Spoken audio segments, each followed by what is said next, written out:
This is Cast of Wonders, the young adult fiction podcast featuring stories of the fantastic. Welcome, episode 664. I'm Catherine Inskip, your editor and host. Our story for today is Blood and Talent by Jamie M. Boyd, a Cast of Wonders original. Jamie M. Boyd is a writer and former journalist based in Florida. Her speculative fiction centres the natural world, relationships, and weird stuff from biology, anthropology, and history.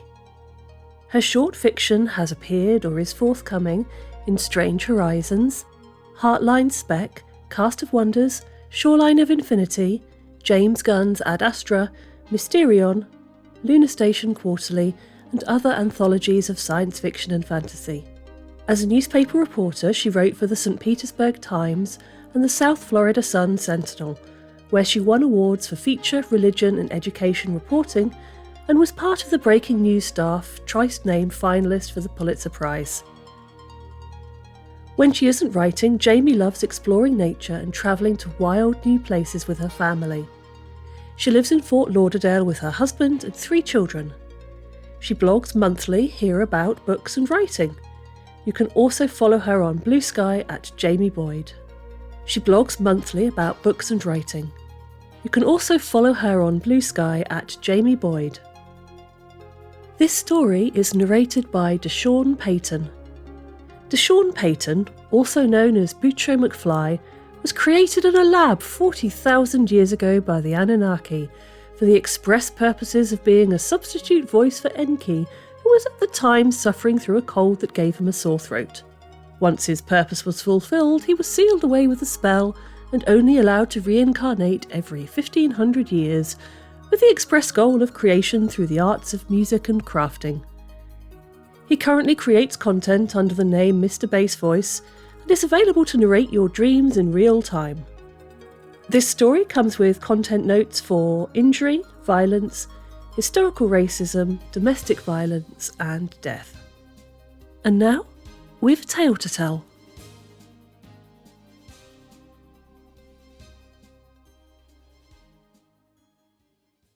Blood and Talent by Jamie M. Boyd. Read to you by Deshawn Payton, also known as Boutro McFly. William Byrd was sweeping up at the end of the day when a white man barreled into his barbershop like a runaway stagecoach. The man carried a mess of a younger fella in his arms and cried out, "Help! He needs the touch!" When the Byrd saw the gaping stomach wound, his first thought was another mining accident. He motioned to the cot in the back, raised his hand and tried to staunch the flow of blood with his mind. Energy drained from him like water and traveled into the young man. It crackled and branched and, Byrd went cold as his eyes flew open. He could feel the lacerations, trace them where they were too blood-saturated to see.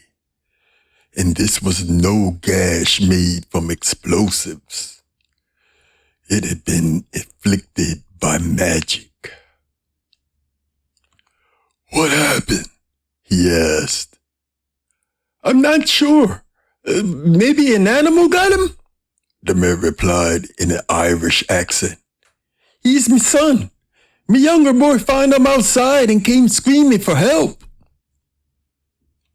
Byrd's mind whirled. Magic had been legal coming on 13 years now, ever since the Freedom of Religion and Talented Arts Act of 1865 narrowly passed at the end of the United States Civil War. But most folks were still suspicious, if not downright hostile, thinking such things were the work of the devil. As a result, he was the only open practitioner in all of Virginia City, Nevada. And he only knew of one other person with the potential, his daughter. Adia. But it couldn't be. Bird held his breath and reached out with the touch, imagining the young man's muscles knitting together.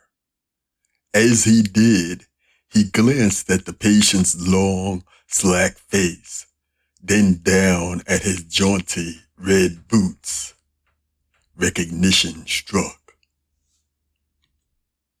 It was Eddie Powers, the same young troublemaker who confronted him outside the Delta Saloon 3 months back, swaying with drink, jabbing his finger, declaring he would rather die than let someone like him lay a hand on him.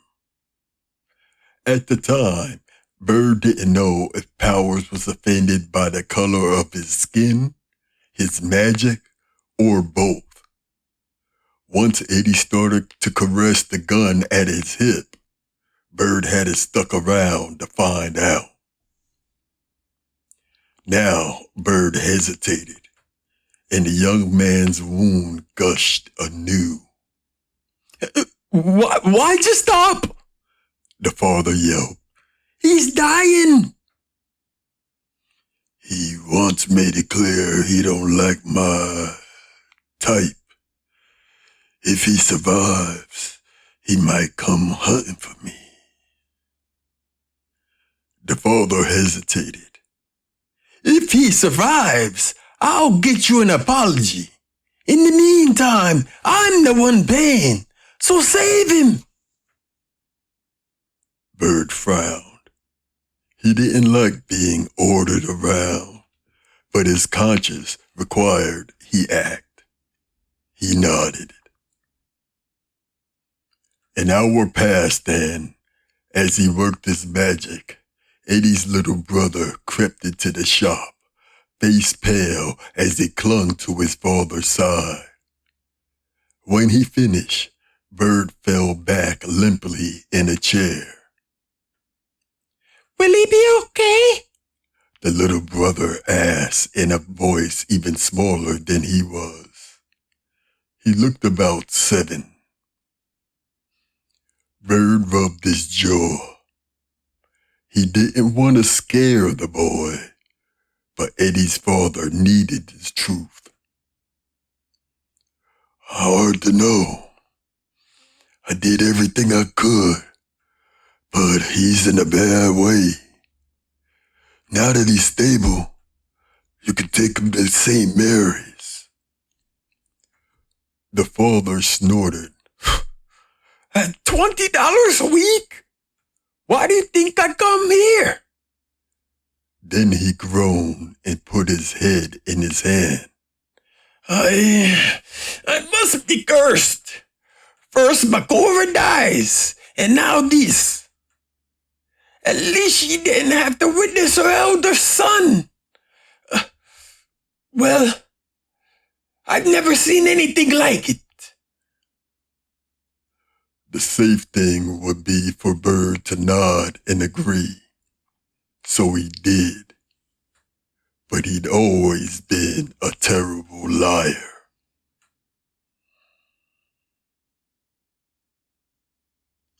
Bird started home well after dark. He worried the whole way as he walked past the tall wooden facade at the local hardware store, now closed. As he bypassed the red light district and cut through the stamping mill where the whirl and clank of machines had fallen silent, but the air still tasted of dust and metal and smelled vaguely of sulfur. As he crossed the railroad tracks and headed into Lower Town, where the poorest whites and folks of various other shades made their homes. By the time he arrived, the slowly gathering dread in his gut boiled down to a single question. If someone was using their talents for violent ends, how long before they hung the crime on a convenient black man? When he had first come to the town nearly 2 decades earlier, he had never intended on advertising his talent. It was before the Civil War broke out, and as the son of an escaped slave and a free man of color from Ohio, he had heard the frontier offered remarkable opportunities. He had ventured west, following the Comstock Silver Rush, opening a safe little barbershop on C Street. He kept his abilities to himself, as his parents taught him. His clients might have noticed their hair seemed thicker after a visit, with bald patches growing back, but he credited a special hair tonic. Then came the Yellow Jacket mine fire of 1869. He'd hurry outside when he smelled the smoke that April morning, then ran toward the screams. Miners poured out of the shafts, collapsing as their skin peeled off in long sheets, black clouds billowing behind them. He didn't even think. He healed every man he could till he dropped from fatigue. Word got out. Afterward, new customers came by for a haircut and just happened to mention a bad knee and aching tooth. He didn't charge at first. Then one morning a line of sick men twisted around the block. The old sheriff hadn't been happy. He had shut Bird down for the day and cited him for causing a public disturbance and practicing medicine without a license. Apparently, 2 local doctors were up in arms. He'd run them out of business. Their gall awakened something defiant in him. Bird paid the fine, then did some research. Turned out dentists and healers who practiced traditional medicine like acupuncture weren't yet regulated in Nevada, which had only become a state in 1864. He could legally advertise as practicing both, so he did. His daughter sewed a bright blue flag with a golden T for touch embroidered on it, and he'd hung it alongside his traditional barber's pole. Business was good. Even as the gold and silver rush slowed, his ledger remained in the black thanks to his dual income streams. He'd been trying to convince Adia to come help after school. She needed training, and he needed the extra set of hands. But now, as he approached his home, he questioned the wisdom of so publicly outing them both. He paused on his front steps. The scent of dinner wafted outside, something rich and savory, maybe stew, or at least potatoes in a nice, thick gravy. Healing always left him famished, and his stomach grumbled as he entered the 2-room cabin. The living area was spare but tidy. Adia stood at the stove, a dark, thick braid hanging down her back. Bird smiled as he inhaled. At 14, she was almost as good a cook as her mother had been. Sorry I'm late. Bird walked straight to the tiny wooden table and sat down. Adia ladled something into a bowl and followed suit. Busy day? As she passed the potatoes, Bird explained that he had a new patient. I've got Thompson watching over him now, but I have to go back after this, he said between mouthfuls. I hate to leave you alone overnight, but it needs monitoring. I'll be fine. What's his name? Eddie Powers. A shadow flickered across her face.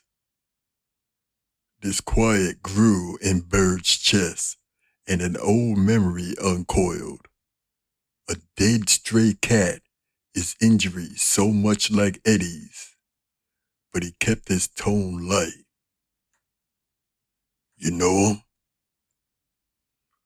We used to go to school together. School? He's a grown man. She shrugged. He was held back twice before he dropped out last year. Bird frowned. He'd always been proud his daughter attended school with the other children in town.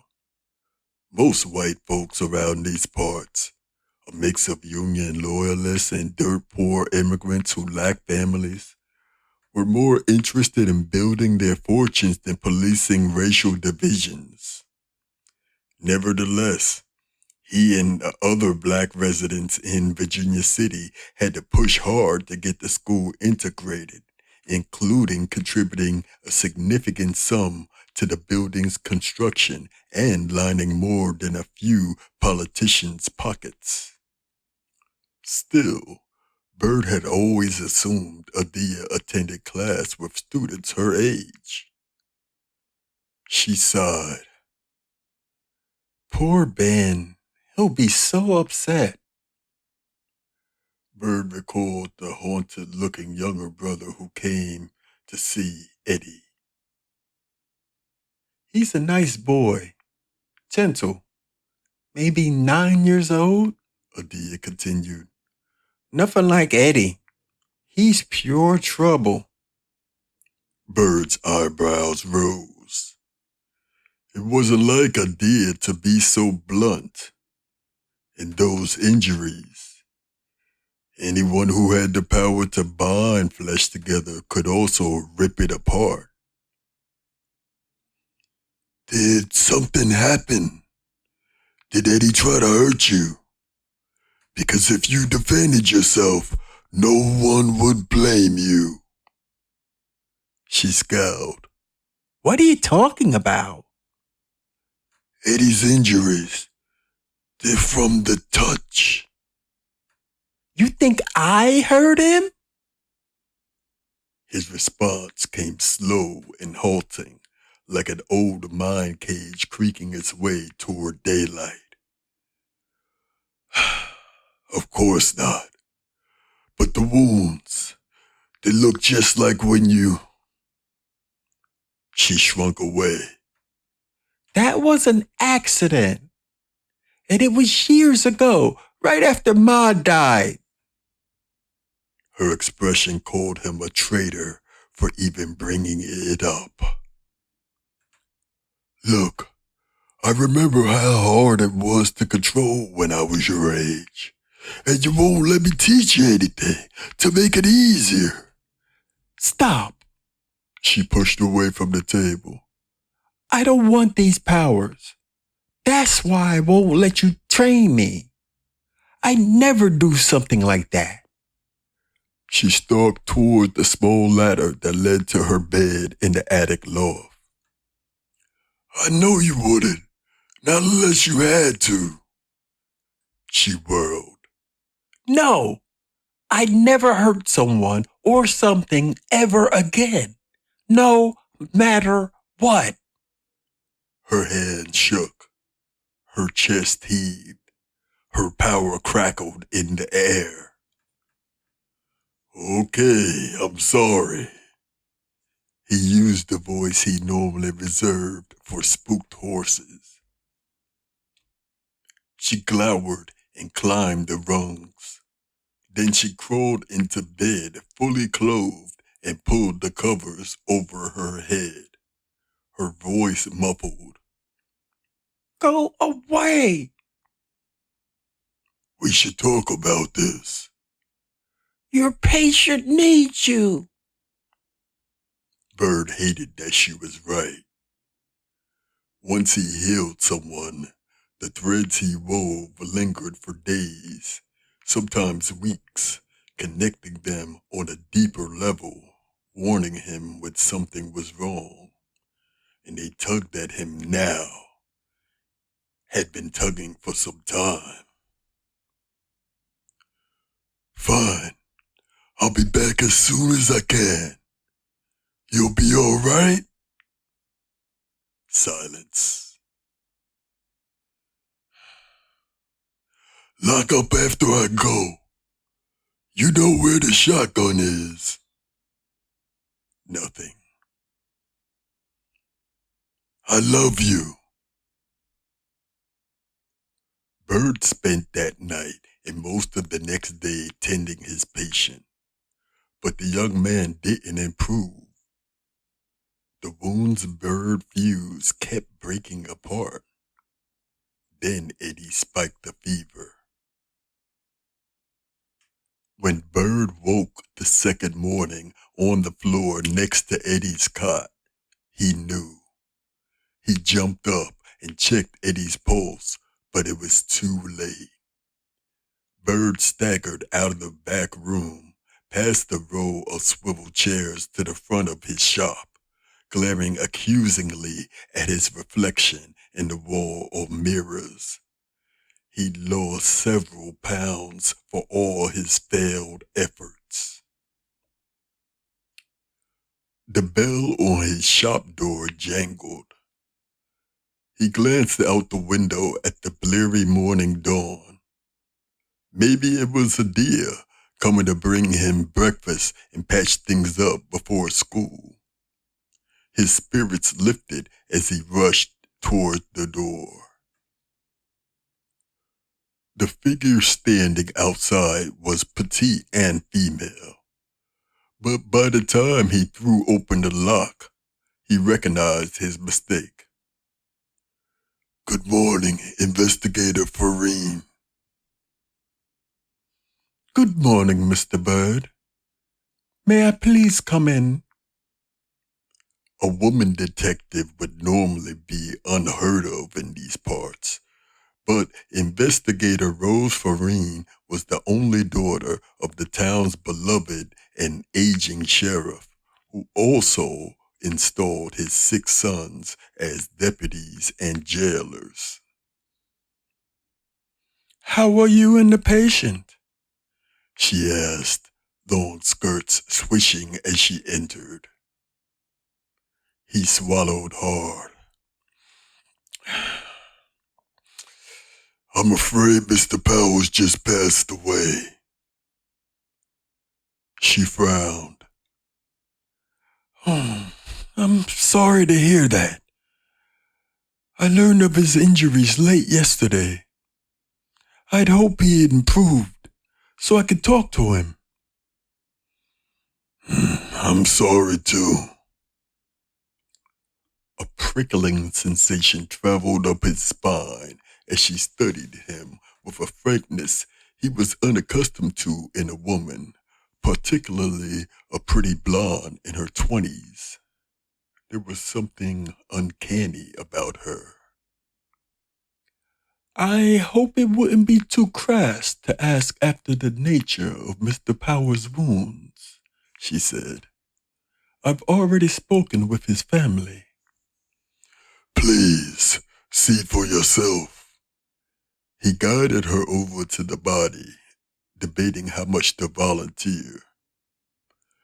At first, I thought he'd been in a mining accident. Except there's no burns or powder residue, she finished, examining the dead young man's skin with cool detachment. I've already visited where he was found.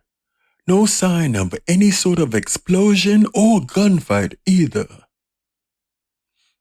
You work quickly. Do you have any suspects? She swiveled her gray eyes to him, and his heartbeat jumped. Then she shrugged. No one. Everyone. The young Mr. Powers wasn't well liked. He gambled too much, cheated at the cards and dice, borrowed from friends, stole from strangers, bounced from job to job. Still, no man deserves this. He covered the body with a sheet and led the investigator back to the front. Actually, the most recent person to have an issue with Mr. Powers was your daughter, she said as she followed. A coughing fit struck him. When it subsided, he turned. Adia, impossible. Inside, he crumbled. Had she lied? 3 days ago, he and some buddies were not far from the Fourth Ward School.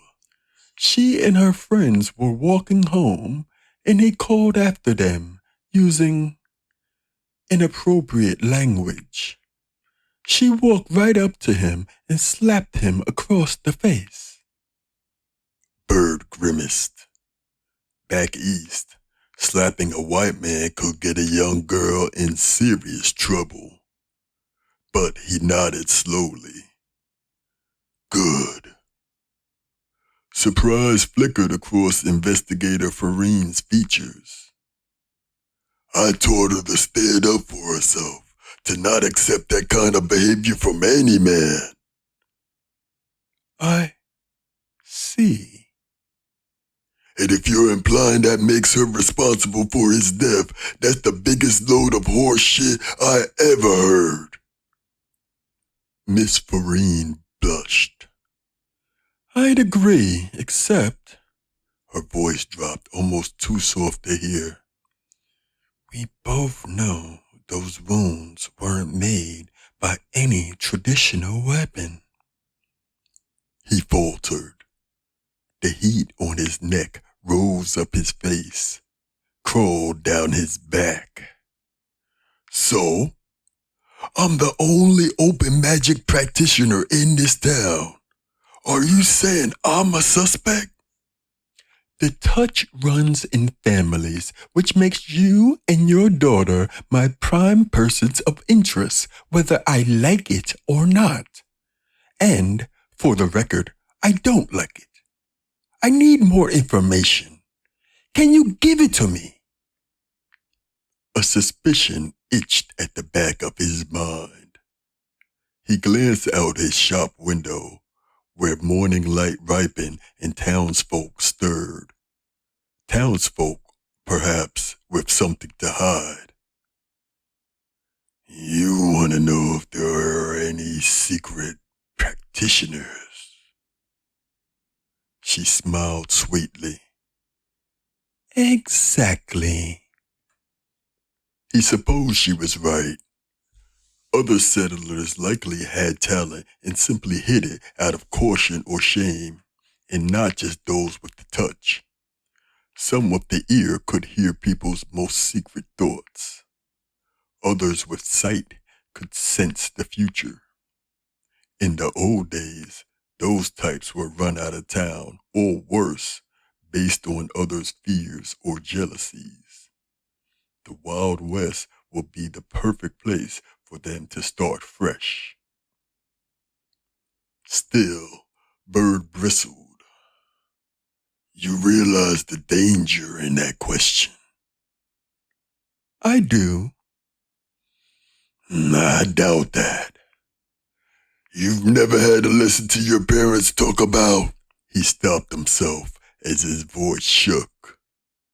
His mother had whispered of plantation owners who sought out slaves with obvious talent, then forced them to use their abilities to hurt or help as the owners saw fit. Some could sense magic in others, and their families were threatened if they didn't out anyone else with talent. It was one of the many reasons his mother risked escape. Bird steadied his voice. That sort of thinking has gotten my people killed, tortured, worse. Miss Farine paled. I'm sorry. If you were sorry, you'd never have asked in the first place. He stalked to the door, yanked it open, motioned her out. Her face hardened. A man is dead, and I need to find his killer. Eddie's funeral will be in a few days. You could attend, see if you sense anything. Just try, that's all I ask. Who'd bother paying their respects? Don't you know? She straightened haughtily. His mother died the day before he was attacked. She'd been fighting cancer for years. She was brave and kind right to the end. The family is going to bury them together. Half the town will be there.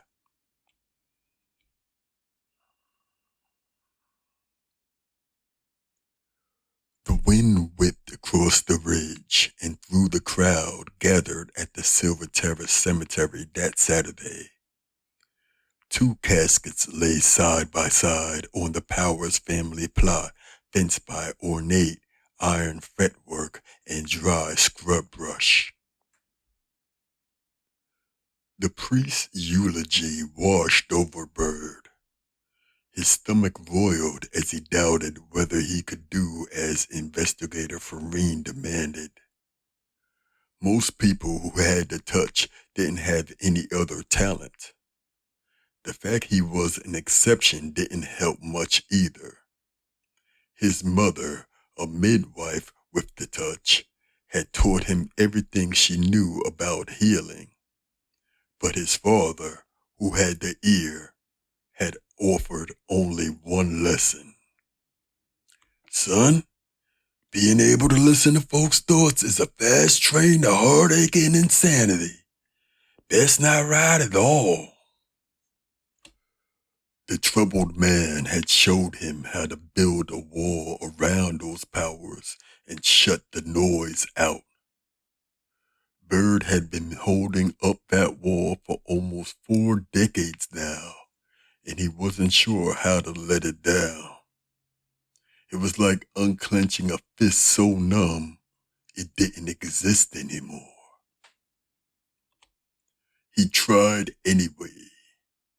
He focused on the people around him, boring his gaze into their faces, willing himself to hear. And nothing. Just the pounding of his own heart, his insides twisting. So he pushed deeper, stabbing at their thoughts. But if anything, he perceived less. Well, at least he tried. Sighing, he closed his eyes and relaxed. He let his mind wander and flow like the wild wind around him, spiraling. How? His breath caught as he suddenly rode like a prairie falcon on the feelings of his daughter. Adia's emotions gathered like a thundercloud. Sad, sullen, lonely. The ceremony reminded her of her mother's funeral, the day Bird pushed the thoughts away, partly because it felt like a violation of privacy, and partly, if he was honest, because he didn't want to feel the pain. It was still too sharp after all these years. Plus, he had work to do and not much time. Men lowered the caskets, shoveled earth. He shifted, stretched, and merged with the energy of Investigator Farine. So earnest, such a chip on her shoulder, the need to solve every crime, to prove all the naysayers wrong. The killer must be here. If only she could. Bird wrenched away. It wasn't easy. Fareen's mind was strangely open, burning like a bonfire. He concentrated as the ceremony ended and people shook hands and shared condolences with the family. He got in line, sensing a tight ball of hurt. But he couldn't isolate the source. Not yet. Just a little closer. A warm palm encircled his own and the connection broke. Bird found himself shaking hands with Eddie's father. I appreciate how hard you tried to save my son, the father said. Thank you. By the time Bird pulled himself away, Investigator Fareen twitched with anticipation. Anything? The nerve. He shook his head no, jaw tight. True, someone in the crowd was in pain, but that didn't mean they were the killer. Not one thing? Actually, I felt a little flash from you. Her eyes widened. Probably just because you put me up to it. The mind focuses the body and all that. I'm sorry. No, the saloon. The men are going there next to raise a few toasts. Maybe drinks will loosen things up. I'm very tired. She eyed Adia. Your daughter seems well. I didn't realize she and the boy were close. Bird glanced over. Adia stood next to the younger Power's son, Gentle Ben. The two had moved away from the adults and their heads almost touched in soft conversation. As the boy began to cry, she embraced him. Should I go say hello? Fareen asked, not bothering to make the threat subtle. Bird ground his teeth. Fine. I'll go to the tavern.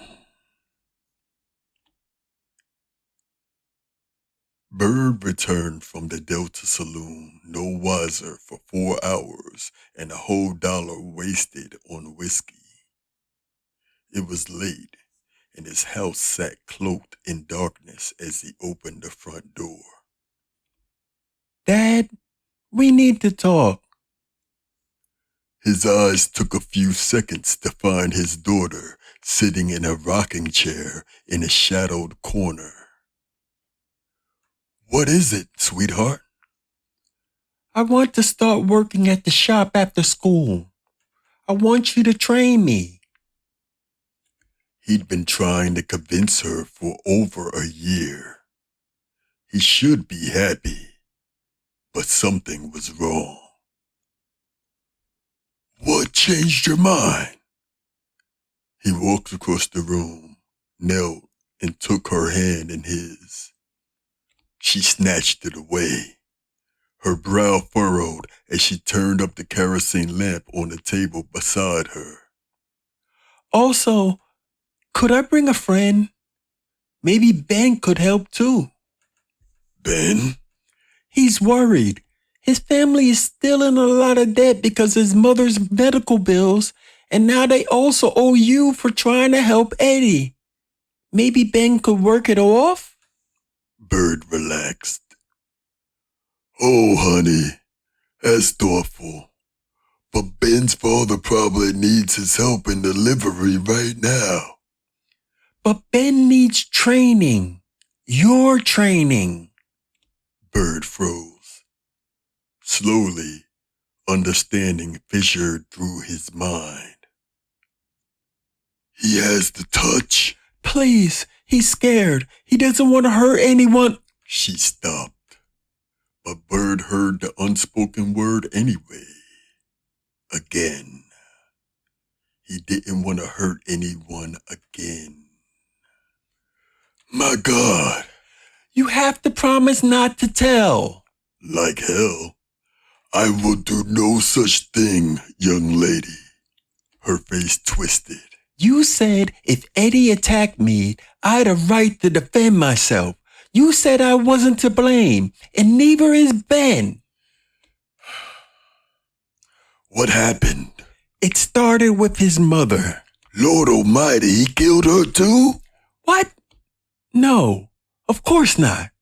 He was keeping her alive. After the money ran out for her cancer treatments 2 years ago, he started healing her. He didn't realize what he was doing. No one else in their family had the touch, and he was only 7. He thought he was praying, like laying hands in the church. Only his mother understood. She was grateful at first. Adia shook her head mournfully. But the cancer kept coming back. Eventually, she asked him to stop, made him promise. Eddie overheard. He got angry, said if God gave Ben the power to heal, it wasn't his place to question it. If he refused to help her, Eddie said he'd kill him. Bird gaped. Ben must have felt so alone, so confused. And Eddie, well, Bird couldn't blame him for wanting to hold on to his mother. He debated within himself why the Lord had given him talent, questioned whether he'd done enough with it. Ben kept healing her, Adia said. but the cancer came back faster and faster, and Eddie beat him worse each time. Finally, she died. It devastated him, but it was nothing compared to Eddie. Eddie disappeared inside himself, and this other horrid thing came out. Ben ran, but Eddie caught up with him and started strangling him. Ben doesn't remember the rest.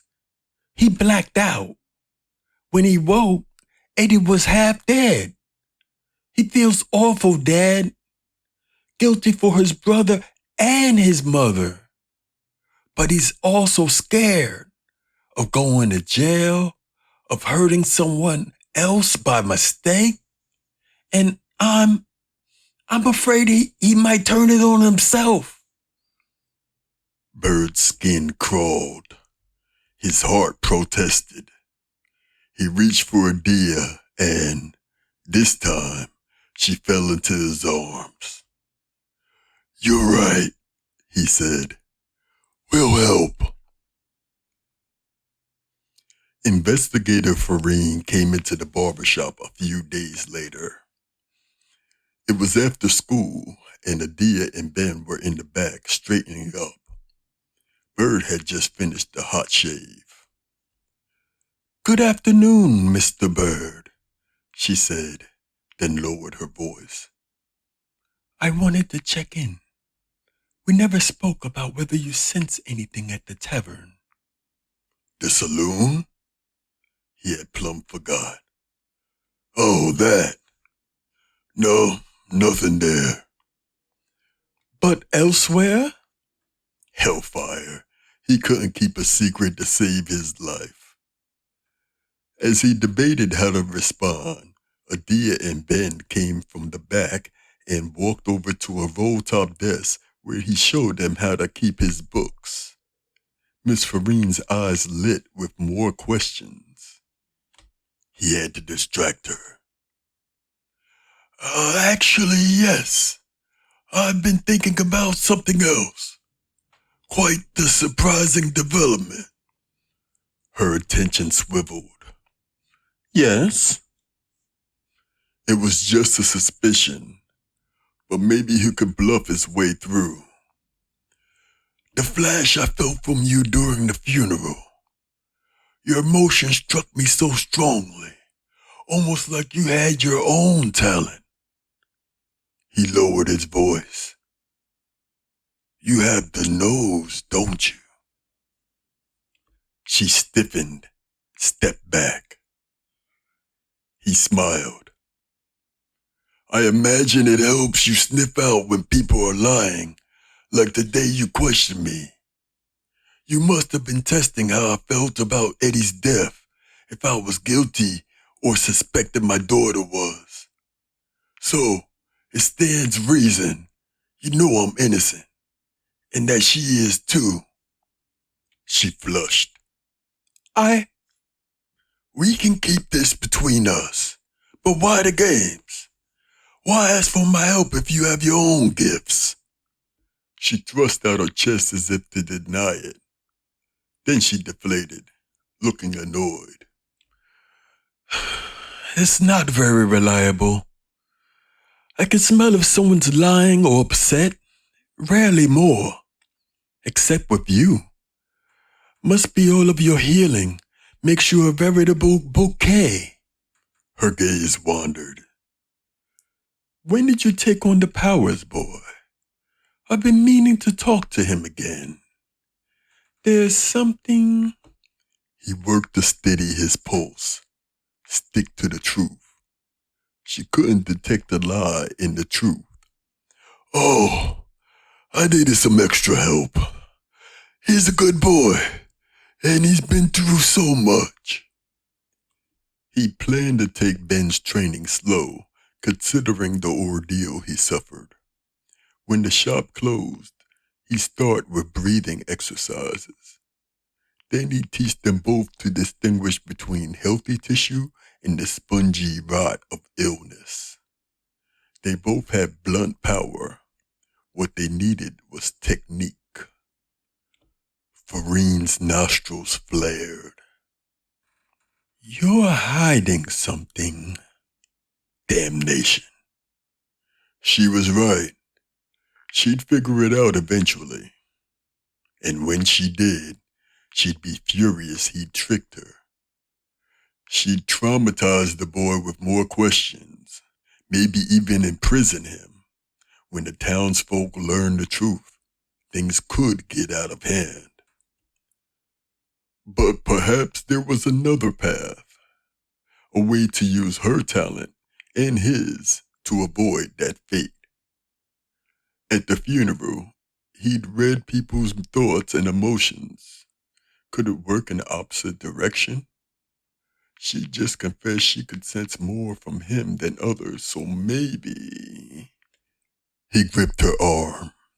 As he did, he released everything he felt toward the boy.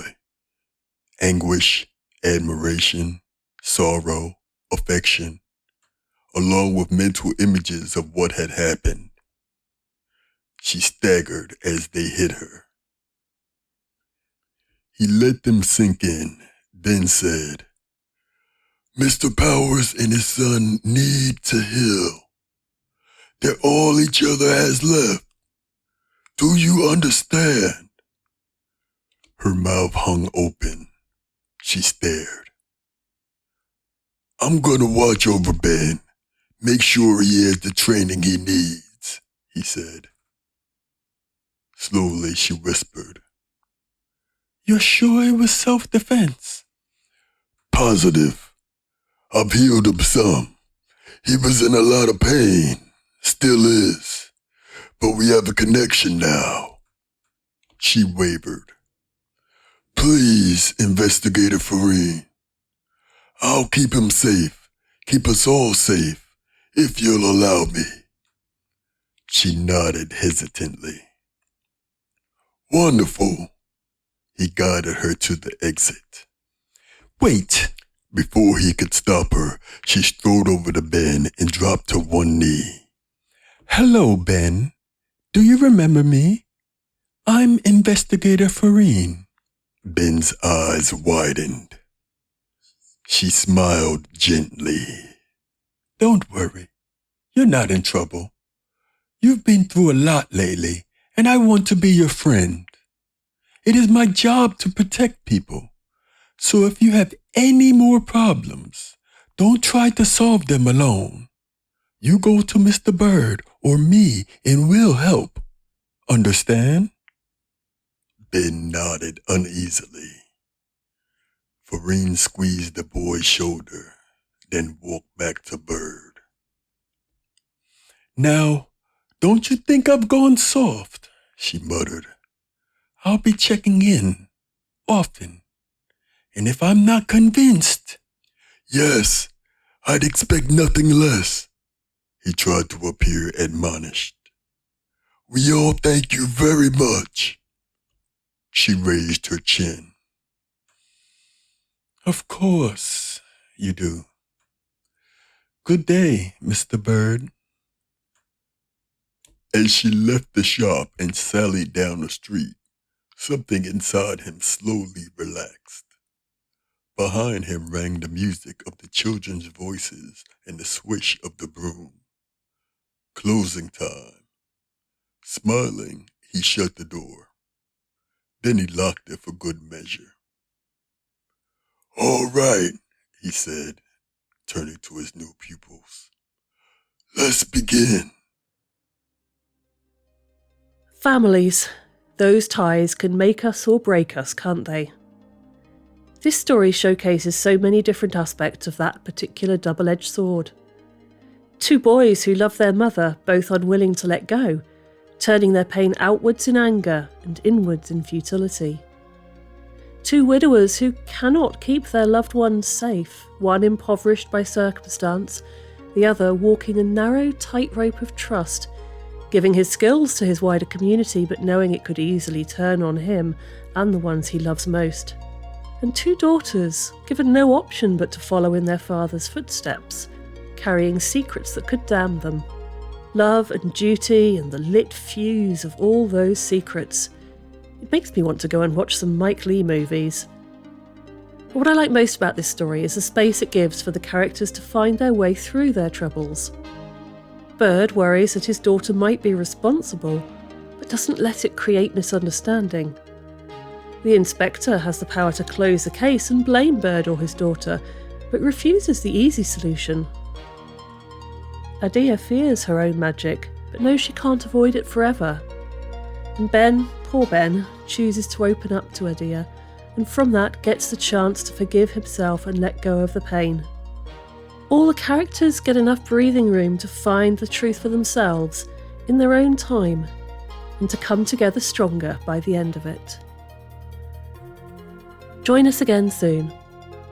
We love bringing you the best audio fiction week after week, but we can't do it without your support. Right now, Escape Artists has the opportunity to receive $10,000 thanks to several generous supporters. Between now and December 31st, your support will have twice the impact. Every dollar you donate will be matched 1-to-1, helping us get closer to unlocking all $10,000 in the matching gift fund. That means if you donate $7, our new base subscription fee for ad-free episodes, it will become a $14 gift. $25 becomes $50. $1,571 becomes $3,142, pleasantly but roughly approximating pi times 1,000. If you make a one-time gift, it will go twice as far today, but if you subscribe, you will have twice the impact for the rest of the year.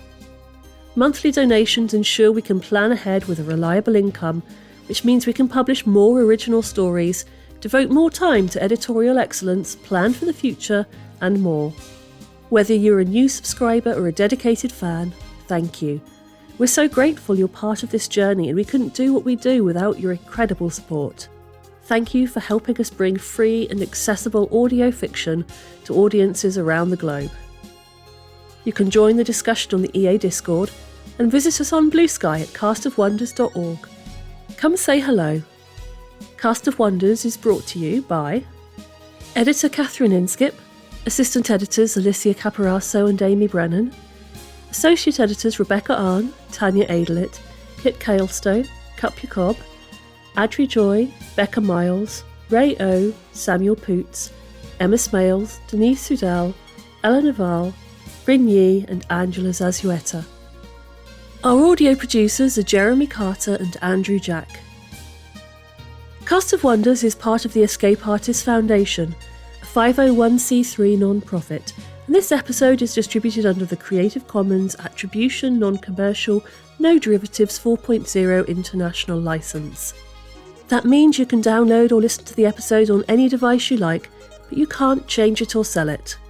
Our theme music is Appeal to Heavens by Alexei Nov, available from Promo DJ or his Facebook page. Thank you for listening.